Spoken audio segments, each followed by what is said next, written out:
60 साल का एक बूढ़ा आदमी है। उसका सर लोहे जैसा बना हुआ था।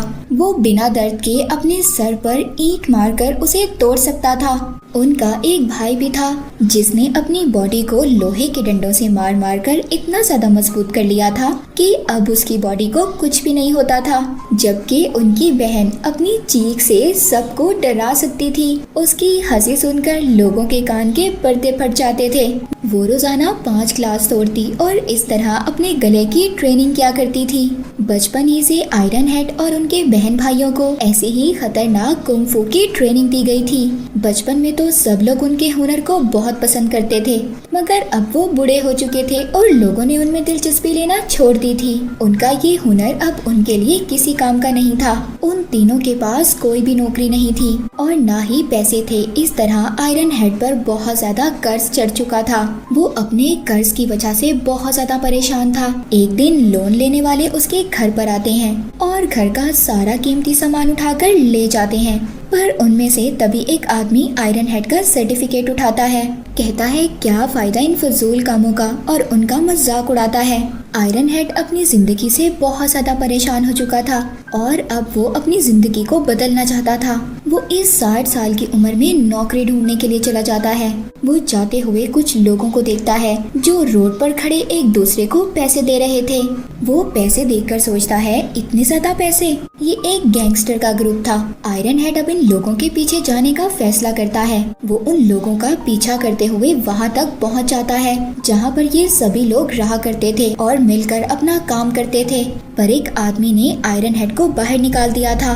तभी उनका बॉस उस आदमी को रोकता है और कहता है रुक जाओ, मुझे अंकल की बात तो सुनने दो। जब वो ये सुनता है कि आयरन हेड उनके ग्रुप में शामिल होना चाहता था तो वो सभी लोग जोर जोर से हंसते हैं इस बात पर कि ये बूढ़ा आदमी हमारे गैंग में शामिल होगा। हालांकि आयरन हेड ये भी कहता है कि मुझे अपनी ताकत दिखाने का एक मौका तो दो, पर वो लोग उसकी नहीं सुनते और उसे बाहर निकाल देते हैं। अब वो घर आ गया था। रात को उसकी बेटी उससे मिलने आती है। आयरन हेड एक ईमानदार आदमी था। वो अपनी बेटी को ये भी नहीं बताता कि उसे पैसों की जरूरत है और वो मुश्किल में है। अगली सुबह आयरन हेड दोबारा से उन्हीं लोगों को देखता है। वो जानबूझकर उनकी गाड़ी के आगे आ गया था जिससे कि उसका एक्सीडेंट हो गया था। वो लोग भी बहुत ज्यादा डर जाते हैं, इसीलिए अब वो उसे अपने बॉस के पास ले आए थे। अब आखिरकार उनका बॉस भी ऐसा जज्बा देखकर उसको एक चांस दे ही देता है और कहता है तुम्हें अपने आप को साबित करने के लिए एक बहुत बड़े बिजनेसमैन से पैसे लाने होंगे जिसने हमसे कर्ज लिया हुआ है। अब आयरन हेड उस बिजनेसमैन के पास जाता है। वो एक आदमी के साथ होटल में बैठा खाना खा रहा था। तभी आयरन हेड उसके पास आता है और पैसे मांगता है।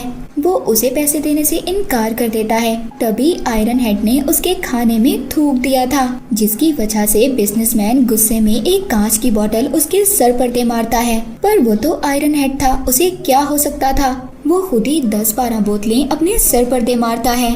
ये देखकर सभी उस बिजनेसमैन को बुरा भला कहने लगे थे। इस बात पर बिजनेसमैन सबसे तंग आकर उसको अपना क्रेडिट कार्ड ही पकड़ा देता है। अब आयरन हेड जब उस गैंग के पास पैसे लेकर जाता है तो वो तो ये पैसे देखकर बहुत ज्यादा खुश हो गए थे। तभी बॉस उसको 30% कमीशन भी दे देता है। बॉस के एक आदमी को इतनी ज्यादा वाहवाही देखकर आयरन हेड से जलन होने लगी थी। उसने बॉस के कान भी भरना चाहे मगर बॉस उसकी एक नहीं सुनता। अब आयरन हेड उन लोगों के साथ मिलकर ऐसे ही काम करने लगा और इस तरह एक ही महीने में वो काफी अमीर भी हो गया। अपने घर में भी उसने सारी नई चीजें खरीद ली थी, पर उसने इस काम के बारे में अपने बहन भाइयों को नहीं बताया था और ना ही अपने मास्टर को, क्योंकि वो जानता था कि अगर वो ये सब कुछ जान गए तो वो उसे ऐसे बुरे काम नहीं करने देंगे। एक दिन उसको बाव नाम के आदमी से कुछ पैसे लेने थे। वो उसी तरह अपने सर पर बोतल मारता है और उसको डरा कर पैसे मांगता है, पर बाव के पास पैसे नहीं थे। वो थोड़े से ही पैसे आयरन हेड को दे देता है। अब वो जब अपने बॉस के पास पैसे लेकर जाता है तो वो आदमी जो अब उससे जेलस होता था वो कहता है ये पैसे तो बहुत कम हैं और हमारा ये रूल है कि हम पैसे पूरे लेते हैं। अब जब सब लोग उस पर बहुत ज्यादा बोलते हैं तो वो कहता है कि मैं 3 दिन के अंदर अंदर पैसे लेकर आऊंगा, और ये कहकर वो वहाँ से चला जाता है। पर रात को जब वो घर जा रहा था तो कुछ आदमी उसे बहुत मारते हैं और उस लोन के पेपर भी फाड़ देते हैं ताकि ये बाव से 3 दिन के अंदर अंदर पैसे ना ला सके। ये सब लोग बॉस के ही आदमी होते हैं जो इससे जेलस थे। अगले दिन वो दोबारा से बाव के पास गया और उसके पाँव पकड़कर पैसे मांगने लगा। जो लोग उसे ऐसा करते देख रहे थे वो अब बाव को ही बुरा भला कहने लगते हैं। बाव सब लोगों से तंग आकर आयरन हेड की तरह अपने सर पर ईंट मार लेता है, जिससे कि उसके सर से खून आने लगा था। ये देखकर वो उसके सर से खून को साफ करता है और सोचता है कि मैं पैसे लेने के लिए कितना ज्यादा नीचे गिर गया। पर दूर खड़ी गाड़ी में बॉस और उसके एक आदमी ने आयरन हेड पर नजर रखी हुई थी। अब बॉस को भी उस पर शक होने लगा था, पर वो अपने आदमी से कहता है कि 3 दिन रुक जाओ, फिर देखते हैं। एक शाम आयरन हेड के बहन भाई उसके घर पर आते हैं और उन्हें उसके घर में नई चीजों को देखकर ये पता चल गया था कि ये सब कुछ उसने कैसे लिया है, कि उनका भाई जिन लोगों के साथ मिलकर काम करता है वो गरीब लोगों को पैसे उधार देते हैं और फिर उनसे वापसी पे दुगने पैसे लेते थे। वो कहते हैं कि तुमने अपनी ट्रेनिंग का इस्तेमाल कितने गलत कामों में किया। आयरन हेड अपने बहन भाइयों की बातों पर बहुत ज्यादा शर्मिंदा हो जाता है। उसने सारे पैसे टेबल पर फेंक दिए थे और कहता है कि अब मैं ये काम नहीं करूँगा। पर जब उसके बहन भाई इतने सारे पैसे देखते हैं तो अब उनके दिल में भी लालच आ जाता है। वो भी इसके साथ इस काम में शामिल हो गए थे। जिस तरह वो लोगों को डराते और पैसे वसूल करते थे वो एक ही घंटे में बहुत सारे पैसे कमा लेते हैं। अब सिर्फ वो आदमी बाव ही रह गया था जिससे इन लोगों ने पैसे लेने थे। तीनों बहन भाई उसके घर बैठ जाते हैं और पैसे मांगते हैं, पर जब वो इन्हें बताता है कि मेरे पास पैसे नहीं है तो ये तीनों उसको मशवरा देते हैं कि घर बेच दो।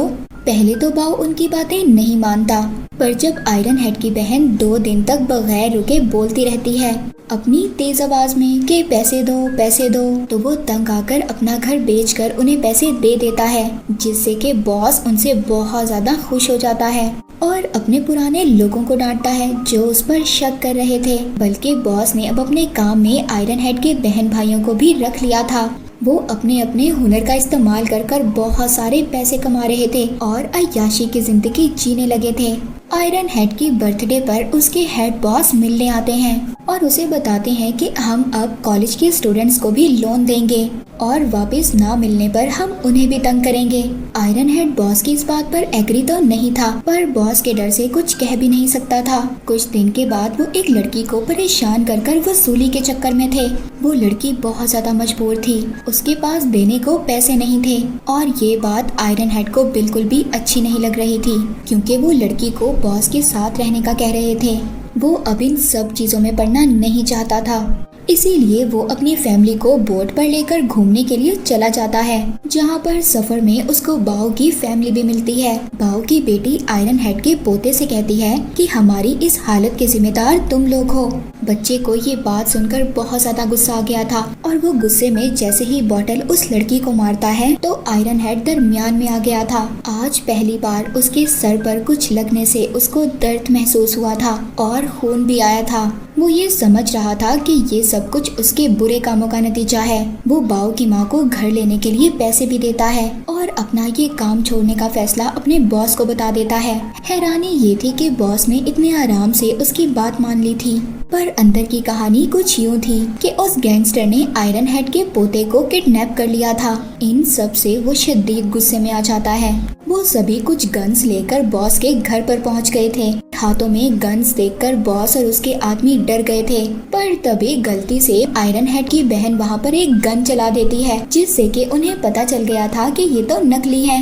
इसी वजह से बॉस और उसके आदमी उन्हें पकड़ लेते हैं। अब वो उन्हें ब्लैकमेल करते हैं और लड़कियों की वीडियोस बनाने का कहते हैं, क्योंकि वो लड़की को बॉस के साथ रहने का कह रहे थे। पर आयरन हेड ने इस बात से इनकार कर दिया था, जिससे कि वो उसको शूट करने के लिए आयरन हेड के सर पर गन रख लेते हैं। तभी वहाँ पर पुलिस भी आ जाती है, जो इस गैंग के बारे में सब कुछ जान चुकी थी।